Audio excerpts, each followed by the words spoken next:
많은 사람들이 동의보감의 편찬이 허준의 독자적인 업적이라고 생각한다. 하지만 동의보감의 편찬은 그 전부터 예견된 일이었다. 고려 이후 성리학을 기반으로 건국된 조선, 무엇이 달라졌을까? 조선으로 넘어가는 그런 변화 과정들 속에서 특히 중요시되는 것이 일반 민들의 의식이 성장을 하고 지배층 역시도 그 민들에 대한 일정 정도 어떤 정치적인 배려를 해야 된다라고 하는 인식이 강하게 싹 텄다라고 하는 사실을 들 수 있습니다. 그 방향성 속에서 결국에는 그 의료 접근성을 확대해야 되는 측면들이 있는 것이죠. 궁궐 내에 국왕과 왕족을 위한 의원인 내의원뿐만 아니라 백성들의 의료를 담당하는 관청들을 설치하기도 했다. 즉, 국가가 공적으로 의료 서비스를 백성들에게 제공한 것이다. 그 중에서도 주로 대두되었던 것은 향약이었다. 의료를 확대하기 위해서는 두 가지가 기본적으로 이제 필요합니다. 의사가 있어야 되고, 그다음에 의사가 치료할 수 있는 수단이 있어야 되는 거죠. 어떻게 하면 약을 확보할 수 있을 것인가? 중요한 것이죠. 본초학에서 정리되고 있는 약물들의 상당수는 중국에서 확인하고 검증하고 기록된 것들이거든요.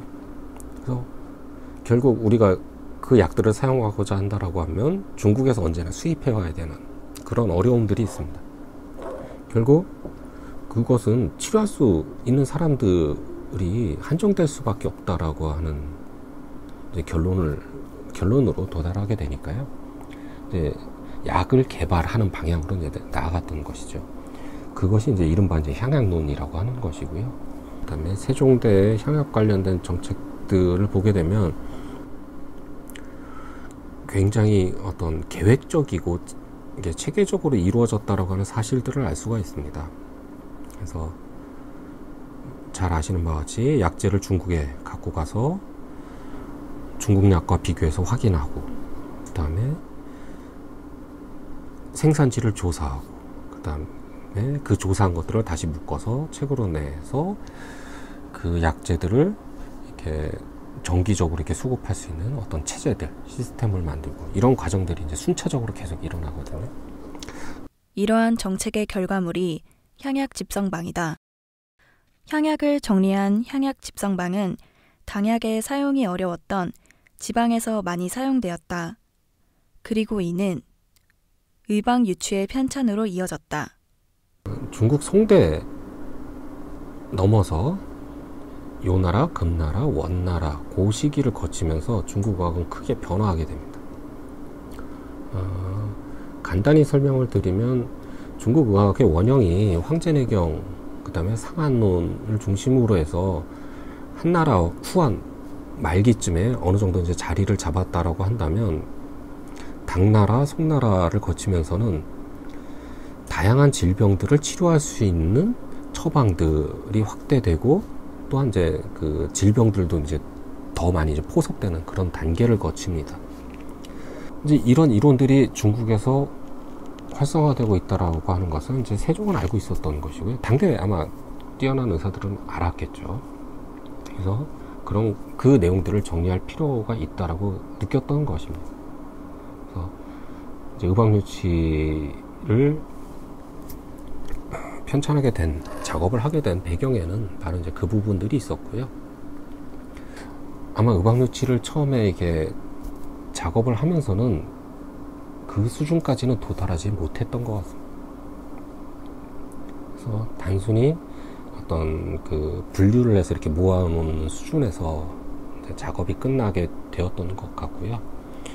세종 사후 의서 편찬의 중심이었던 집현전은 사라지고 선조 때까지 자주적인 의서 편찬은 이루어지지 않았다.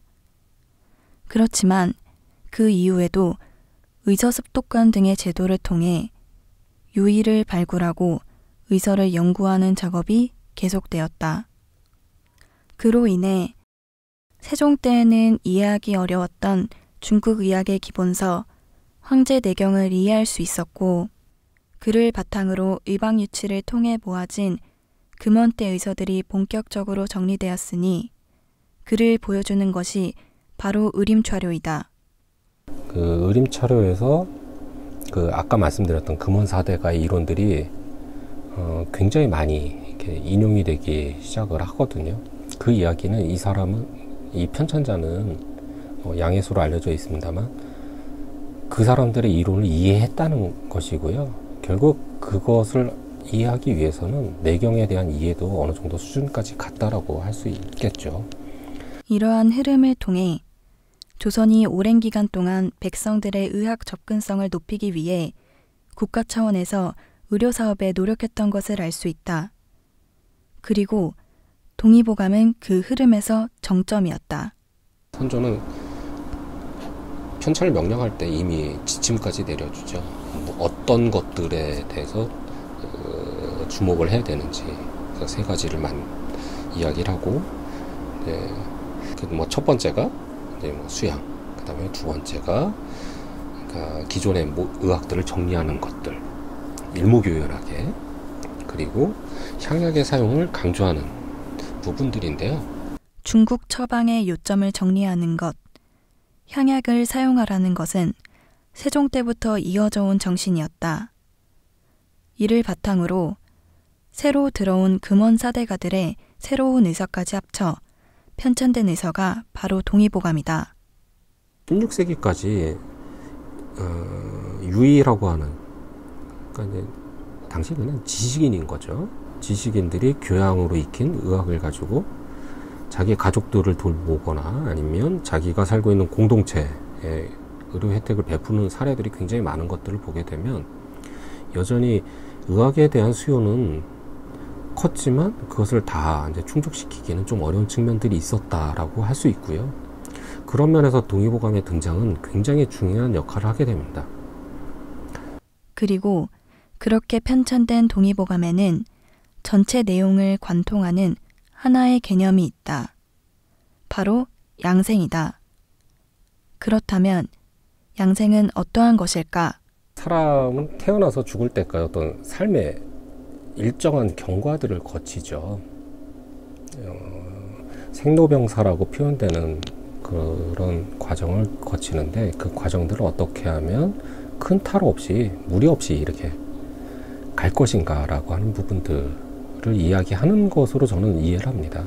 그렇다면 동의보감은 그렇게 사람이 무탈하게 살아가는 방법에 대해서 무엇을 제시하고 있을까? 동의보감에는 다음과 같은 구절이 있다. 사계절과 음양은 만물의 근본이다. 성인이 봄과 여름에는 양을 기르고 가을과 겨울에는 음을 기르는 것은 그 근본을 따르려 하기 때문이다. 음양과 사계절은 만물의 시작과 끝이며 죽고 사는 것의 근본이다. 인체의 가장 기본적인 어떤 생명력의 근원은 이제 기혈에 있다라고 보는 것이고, 그 기혈을 어떻게 하면 잘 순화시킬 것인가와 관련이 되는데, 그리고 이제 자연이 변화하는 것처럼 인체도 같이 변화하면서 살아가게끔 유도하는 것이고, 그게 이제 동아시아에 있어서의 자연관. 그러니까 자연과 인간은 그 따로 떨어져 있는 존재가 아니라 같이 살아가고 있는 것이다. 그렇죠? 결국에는 양생이라고 하는 건 나를 바라보는 시각인 것이거든요. 그러니까 내 생명, 나의 삶, 내 몸을 어떻게 볼 것이냐의 문제와 관련이 있는데요. 이 동의보감에서 이야기한 도교적 자연관, 도가적 자연관이든 그 자연관은 결국 그런 것이거든요. 내게 주어진 그것들을 그대로 인정하고 받아들이면서 내 주어진 환경에 맞춰서 같이 살아가라라고 하는 것들을 시사하는 것인데요. 잘 지적하신 것처럼 자연을 파괴하듯이 우리는 우리 몸을 파괴를 해요. 결국 내게 지금 주어지고 있는 그런 변화들을 인정하고 싶지 않더라고 하는 거예요. 내 의지에 맞춰서 바꾸고 싶다라고 하는 거죠. 내 몸을 하물며. 그 이야기는 자연을 대하는 태도도 똑같다라고 하는 겁니다. 아마 양생이 환경이라고 하는 부분들과 연관이 된다라고 하면 결국 그건 것 같아요. 인간관과 자연을 대하는 태도는 결코 떨어질 수가 없거든요. 인간을 아까 말씀드린 그런 것처럼 어떤 내 몸도 하물며 그런 대상으로 바라보는데 과연 자연을 존중해 줄 수 있을까? 이 부분에 대해서는 정말 반성이 필요하죠. 이렇게 동의보감은 당시 동아시아의 자연관, 즉 자연과 조화를 이루어 살아간다는 생활 방식을 잘 보여준다.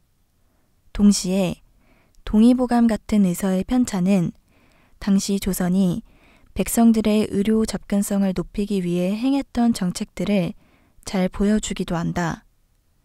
또한 사람의 생명값으로 얻은 의학 지식들을 하나하나 집대성한 조선시대의 의료 데이터이기도 하다. 이 기록은 다 사람의 생명값이에요. 어떤 사람은 치료를 받아서 산 사람도 있겠지만 어떤 사람은 제대로 치료받지 못해서 죽은 사람도 있었을 거예요.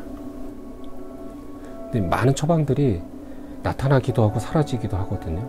사라질 때는 치료하지 못하고 죽으니까 사라졌겠죠. 근데 우리들은 그걸 그렇게 생각하지 않고 그냥 허무맹랑한 그냥 문자 노름이라고 생각을 합니다.